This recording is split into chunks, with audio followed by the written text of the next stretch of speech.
Hello students. तो आपका जो अब नीट का एग्ज़ाम फॉर्म आ गया है। अब उसमें आपका जो जनरली क्या है, आपको जो भरना है, आपको रजिस्ट्रेशन या आपका जो जाना है, उसमें जो आपकी मेन वेबसाइट है उसमें आपका बुलेटिन भी दे रखा है। इन्फॉर्मेशन बुलेटिन है वो आपका 132 पेजों का, आप उसको पढ़ें, उससे आपको काफ़ी जानकारी मिलेगी। उसके बाद आपका जैसे आपको रजिस्ट्रेशन फिल करना है तो उसमें क्या है, आपको पहले आप फिल न्यू रजिस्ट्रेशन पर जाएँ। उसके बाद आपको जो उसमें दे रखा है, आपके पिताजी का नाम है, माता का नाम है, ये सब जो आपकी इन्फॉर्मेशन है फिल करें। फिर आपको एक एप्लीकेशन नंबर और उसमें एक पासवर्ड भी आपको, जो पासवर्ड के लिए कहेगा, पहले जब भरोगे तो पासवर्ड जनरेट करने कहेगा, तो आपको पासवर्ड ही उसमें बनाना है। पासवर्ड में क्या है, आपको एक जो आपका मैथ का वर्ड लेना है, एक करेक्टर लेना है, जैसे आप हैच ले लो, @ ले लो, इस तरीके से, और एक आपको कैपिटल लेना है। इस तरीके से आपका जो है जो पासवर्ड है वो 8 से 13 कैरेक्टरों के बीच में आपका पासवर्ड हो सकता है। पासवर्ड आपको करना है और एप्लीकेशन नंबर आपको याद होना चाहिए। इसके बाद उसमें जो आप जनरल भरोगे, आपके 4 जो जहाँ पे आपकी परीक्षा होगी, 4 आपके जो सेंटर हैं वो आपको भर सकते हो अपने। पहले आपको स्टेट भरना है उसके हिसाब से। और उसके बाद में डायबिटीज़ के बारे में भी उसमें पूछा गया है, तो आप डायबिटीज़ है उसके बारे में जानकारी दोगे।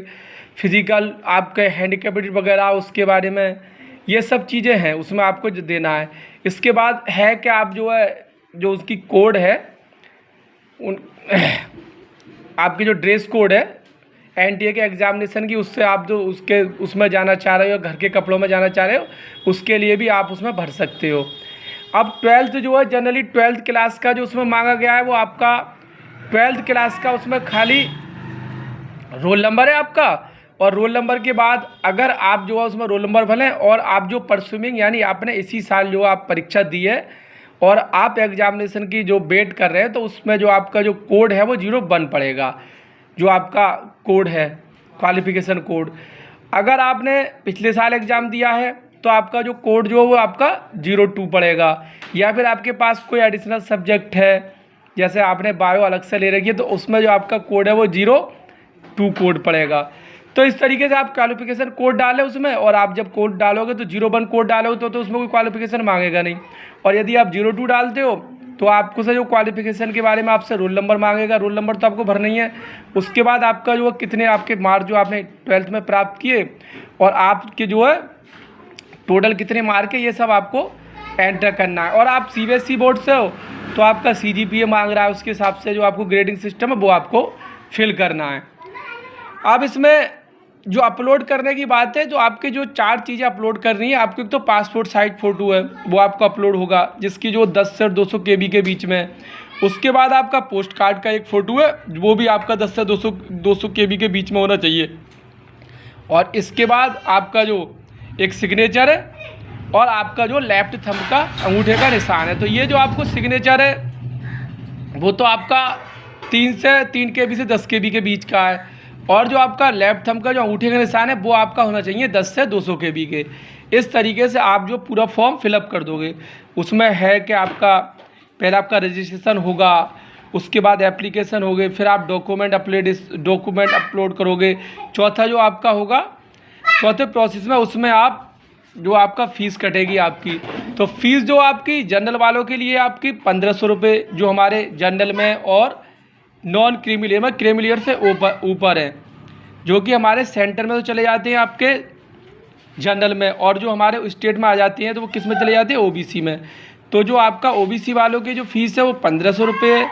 और आप OBC ने आपकी जनरल वालों की फ़ीस जो है वो आपकी 1500 है, और OBC वालों की जो आपकी फ़ीस है वो 1400 रुपये है। और इसके बाद आपका SC ST की जो फ़ीस है वो आपकी 800 रुपये। इस तरीके से आपका फ़ीस का प्रोसेस है। तो इस तरीके से आप जो पूरा फॉर्म कंप्लीट करोगे। और उसमें जो जनरल मैन जो पॉइंट है उसमें कोड की बात है, तो कोड आप उस तरीके से देख सकते हो, और कोई इतनी ज़्यादा उसमें दिक्कत वाली बात हो नहीं है। 4 परीक्षा केंद्र जो आपको उसमें चूज करने हैं। अब आपका जो फॉर्म पूरी तरीके से आपका जब भर जाएगा, फिर आपको उसमें जो पूरा जो फॉर्म है, अब आप उसको फाइनल सबमिट कर दोगे तो पूरा फॉर्म का आपका फिर आपका आ जाएगा, प्रारूप आ जाएगा। उसको आपको डाउनलोड करना है आगे के लिए। और जो पोस्ट कार्ड है, पोस्ट कार्ड का जो आपके फ़ोटो है, पासपोर्ट साइज के जो फ़ोटो है, वो आपको आगे के लिए आप जो उनको उठा के रख दें। जो आप एग्जामिनेशन देने जाएंगे तब उसकी जो आपकी आवश्यकता पड़ सकती है। जनरली इसमें कुछ नहीं, आप खुद भी अपने भर सकते हैं और या आप साइबर कैफ़े पे जाके भी इसको भरवा सकते हैं। बस आपकी फ़ीस कटवाने की दिक्कत है। जो फ़ीस जो आपको होना चाहिए, अगर आपके पास फ़ीस जो आप यूपीआई से कर सकते हो, या आपके पास एटीएम है उससे भर सकते हो, या आप चालान जमा कर सकते हो, इस तरीके से फ़ीस भी आपकी जमा हो जाएगी। बाकी अगर आपको कोई दिक्कत हो, आपको फॉर्म भरने में किसी भी तरीके की परेशानी आ रही है, तो आप कमांड से पूछें, और जब आप कमांड से पूछेंगे मैं आपको उसको जो है जानकारी आपको तुरंत दूंगा कि हाँ किसी तरीके की आपको फॉर्म में दिक्कत आए, वो आप तुरंत जो कमेंट्स में बताएं और आप पूरा फॉर्म फिल करें। और उसके बाद जो है कल मैं आपको एग्जामिनेशन के बारे में बताऊंगा, किस तरीके से आपका एग्ज़ाम होगा और क्या क्या पैटर्न है। आज मैंने आपको पूरा जो है आपका फिलअप है, जो एग्जामिनेशन कैसे फिल करना है, इसके बारे में आपको जानकारी दी है। और किसी तरीके की आपको दुविधा हो तो आप पूछ लें कमेंट्स में आके, मैं आपको जो है पूरी जानकारी दूंगा। कोई सी तरीके की टेंशन वाली बात नहीं है। और जो आप पहले फिर भी मैं एक जो आपको ये राय देता हूँ कि आप जो है एग्जामिनेशन फॉर्म फिल करने से पहले एक बार जो आपका इन्फॉर्मेशन बुलेटिन है उसको डाउनलोड करके एक बार उसको पहले पढ़ लें, अच्छे से समझ लें कैसे क्या करें, उसके बाद आप फॉर्म फिल करें। ठीक है, ओके।